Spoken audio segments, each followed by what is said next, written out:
Assalamualaikum warahmatullahi wabarakatuh. Saya Muhammad Fazli bin Halim, nombor metrik 033174 daripada Ijazah Sarjana Muda Usuluddin dengan Kaunseling semester 7, dan saya akan membincangkan tentang satu istilah yang menjadi perbincangan dalam gerakan tarikat Sayyariyah, iaitu mengenai al-jam'u dan at-tafriqah. Jadi ini tajuk saya, al-jam'u dan at-tafriqah. Kalau bahasa Arab, al-jam'u wa at-tafriqah lah. Ya. Jadi pengenalan pada ilmu ni ilmu bukan ilmu kepada perkataan jamak dan tafriqah ni digunakan dalam pelbagai ilmu, dalam pelbagai bidang. Contohnya macam dalam matematik, dalam nahu. Macam dalam nahu ni macam contohnya macam nama-nama yang sama tapi dia punya makna tu yang berbeza. Itu dari segi nahu. Kalau macam dari segi usuluddin ni maksudnya berhimpunnya sifat-sifat zat dan terpisahnya sifat-sifat perbuatan, iaitu mengenai zat dan perbuatan Allah lah.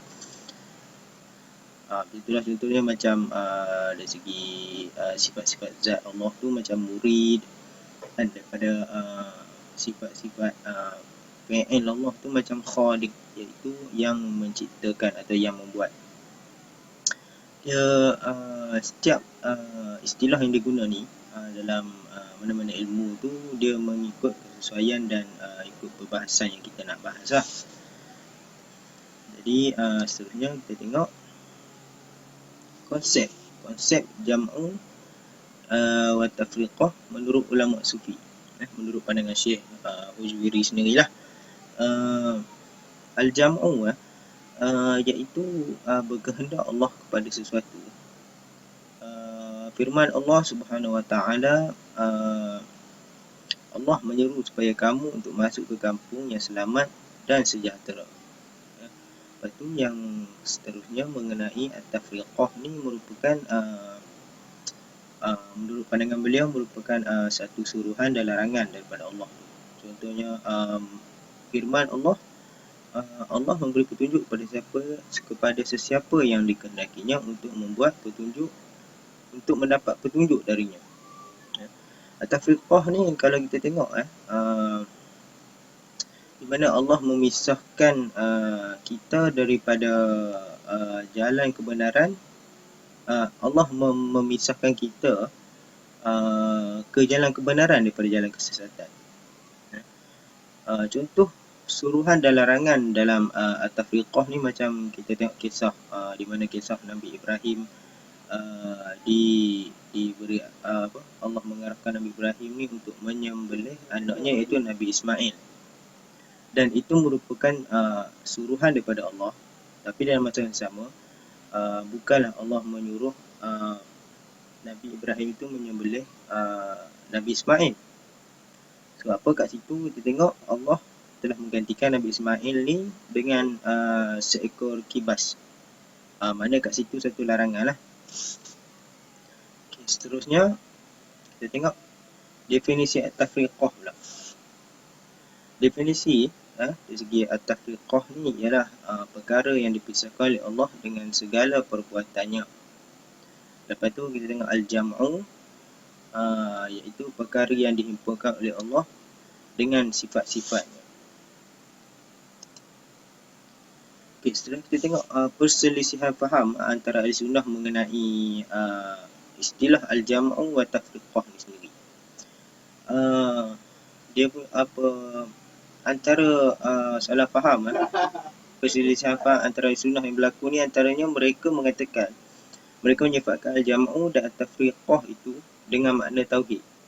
Sekejap lagi kita akan bincang balik apa yang mereka selisihkan dalam hal ini. Yang kedua, mereka merujuk kepada makna-makna sifat-sifat. Dan yang ketiga, merujuk kepada perbuatan Allah. Okey. Yang pertama menyifatkan poin yang pertama tadi, yang tentang perselisihan tadi, mereka menyifatkan al-jam'u dan at-tafriqah dengan makna tauhid, iaitu mereka pendapat bahawa lafaz al-jam'u ni terbahagi kepada dua. Itu yang pertama berkaitan dengan sifat-sifat Allah, dan yang kedua merujuk kepada sifat-sifat hamba, iaitu di mana perkara yang berkaitan dengan sifat-sifat Allah ialah rasa tauhid dan berserah diri atas setiap urusan dilakukan oleh hambanya. Maksudnya kita sebagai hamba ni haruslah, orang kata bukan harus, wajib menyerahkan 100% apa yang kita lakukan ni kepada Allah Subhanahu Wa Taala. Dan kita jangan merasakan apa yang kita lakukan ni semuanya datang daripada kita sendiri. Padahal kalau tanpa kebenaran ataupun tanpa izin Allah, mungkin kita tak akan dapat apa yang kita lakukan pada hari ni. Contohnya macam video ni yang saya lakukan. Kalau Allah tak bagi saya untuk lakukan video ni pada hari ni, mungkin video ni takkan dilakukan lagi. Itu contoh. Okay, kita tengok poin yang seterusnya. Merujuk kepada sifat-sifat, merujuk kepada makna-makna sifat, iaitu al-jam'u itu merujuk kepada sifat Allah, dan at-tafriqah merujuk kepada perbuatan Allah, macam tadilah, macam awal yang saya terangkan tadi.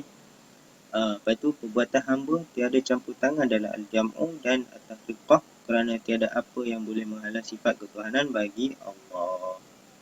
Okey, yang ketiga, pada asalnya ia merujuk kepada makna sama. Pada asalnya dia memang merujuk kepada makna yang sama. Lepas tu kelebihannya dan kedudukannya, iaitu zat dan sifat Allah itu sendiri. Okey, seterusnya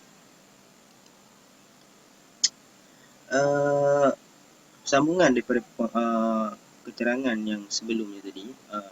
Allah bersifat dengan sifat qadim, dan hanya Allah saja yang bersifat dengan sifat qadim. Bukan bagi manusia, sebab manusia ni benda perkara-perkara yang hadis, iaitu benda-benda yang baru, macam manusia, makhluk-makhluk ni pun Allah sahaja yang bersifat dengan sifat qadim. Yang kedua, Allah bersifat dengan sifat yang esa dan tiada berbilang-bilang. Makna kat sini kita tahulah Allah itu Maha Esa dan tiada berbilang-bilang. Hanya Allah satu je Allah yang ada dalam dunia ni. Bukan ada 5, ada 6. Okey, kesimpulannya tak harus berlaku al-jam'u dan sifat Allah. Maknanya tak boleh campur aduk lah. Sifat Allah, sifat manusia, sifat manusia. Okey. Seterusnya, poin yang berlaku perselisihan antara ahli sunnah ni ialah merujuk kepada perbuatan Allah, iaitu at-tafriqah itu merujuk kepada perbuatan Allah. Lepas tu perbuatan Allah itu berbeza-beza. Contohnya ada yang merujuk kepada mengadakan sesuatu yang ada, dan ada yang merujuk kepada meniadakan sesuatu. Maksudnya merujuk kepada tidak adalah sesuatu tu. Okay, seterusnya sesuatu yang itu akan kekal dan ada yang akan binasa. Yang hanya kekal tu yang kita tahu, macam kita tahu hanya Allah lah yang kekal. Macam kita manusia, makhluk-makhluk ni semua akan terhapus akhirnya dan akan dibangkitkan semula. Okey, kita tengok pandangan jumhur ulama tasawuf pula mengenai at-tafriqah dan juga al-jam'u. Okey, at-tafriqah ni apa menurut mereka? Mereka pendapat at-tafriqah ni merupakan mujahadah, usaha atau mujahadah. Okey, lepas tu segala usaha yang dilakukan oleh hamba dalam bentuk mujahadah itu termasuk dalam konsep tafriqah. Okey, al-jam'u lah kurniaan Allah atau musyahadah. Makna pada tahap ni hamba akan dimulakan oleh Allah, sebab masa ni hamba itu terlepas dari kecacatan perbuatannya kerana telah mengenal Allah. Maksudnya kat sini terlepas pada kecacatan tu, maksudnya tiada rasa bergantung harap kepada makhluk tu dalam kita membuatkan suatu perbuatan. Maknanya 100% kita berpegang teguh bahawa berserah kepada Allah semata-mata dalam apa juga yang kita buat. Maknanya tak ada rasa makhluk dalam hati kita tu. Maknanya itu yang terbaik lah. Maknanya dekat sini yang Allah akan lebih menyayangi kita, ataupun kita akan dimulakan oleh Allah. Dan kita tengok al-jam'u ni terbahagi kepada dua. Iaitu yang pertama, jam'us salamah. Apa yang dikatakan dengan jam'us salamah tu ialah merujuk pada satu hal yang kita rasa sebagai seorang hamba. Lepas tu kita yakin bahawa Allah itu Maha Esa dan tiada yang lain selain pada Allah. Maknanya itu walaupun hati dia berada dalam keadaan al-jam'u, tapi Allah tetap kurniakan padanya untuk melakukan perbuatan zahir. Maknanya kita tetap berserah kepada Allah. Maksudnya kita ni, tapi kita akan melakukan perbuatan-perbuatan manusia yang biasalah. Kita buat makan, minum, tidur, bersembang, apa semua. Lepas tu tak jam'u taksir pula. Seorang berada dalam keadaan asyik dan tidak dapat mengawal dirinya. Dia ni macam dalam keadaan kita boleh kata dalam keadaan gila lah. Tapi dia bukan gila, maksudnya dia tak sedar apa yang dia buat tu. Lepas tu bahagian jam'u taksir ni merupakan jam'u yang paling baik lah kata daripada salamah. Lepas tu bukan, maksudnya